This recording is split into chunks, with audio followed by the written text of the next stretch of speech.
Isang magandang araw mga kasangbahay mula sa Luzon, Visayas, Mindanao at sa iba't ibang panig ng mundo. Ako po ang Officer in Charge, Chief District Directorial Staff ng Manila Police District, Police Colonel Dayan Vicente Agustin. Naging matagumpay at napanatili natin ang kaayusan sa kabisera ng bansa. Narito po ang operational accomplishment ng Manila Police District sa buong taon mula January to December 2025. Sa kampanya kontra illegal na droga, nakumpiska ang mahigit 135 milyong halaga ng pinagbabawal na gamot. Mula sa 1,181 operation, arestado ang 2,040 suspects. Base sa datos, mayroong 470 drug-cleared barangay ang lungsod ng Maynila. Sa kampanya kontra illegal na sugal, 6,450 ang naaresto. Mula sa 2,816 na operation na ating isinagawa. Sa kampanya kontra loose firearms, arestado ang 1,264. Resulta ng 1,253 na operation na isinagawa ng Police Maynila. Kumpiskado ang 1,286 loose firearms sa operation na ito. Sa pagtugis ng mga nagtatago sa batas o wanted person, 315 wanted person ang arestado. Mahigit 160,920 ang naitalang city ordinance violators sa Maynila.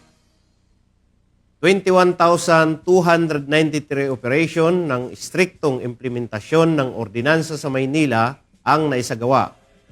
Umaabot sa 44 milyong pesos ang multa mula sa iba't ibang paglabag. Malayo na po ang narating ng ating lungsod pagdating sa pagbibigay ng seguridad. Makakaasa po kayo na patuloy at sigurado ang kalidad at tapat na serbisyo publiko ang handog ng ating mga pulis Maynila para sa ating mga kababayan. Dako po tayo sa 8 focus crime, 10.82% ang pagbaba ng focus crime na naitala ng MPD sa buong taon ng 2028. Ang Manila Police District sa ilalim ng pamumuno ni Police Brigadier General Arnold Evangelista Abad, District Director, ay nag-uulat ng payapang kapaligiran sa Maynila.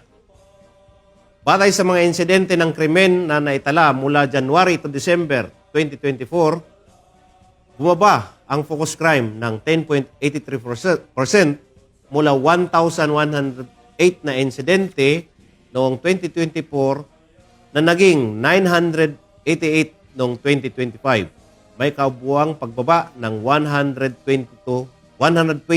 na kaso. May significant decrease ang reklamong rape na italaga na pinakamataas na pagbaba sa 20.68%.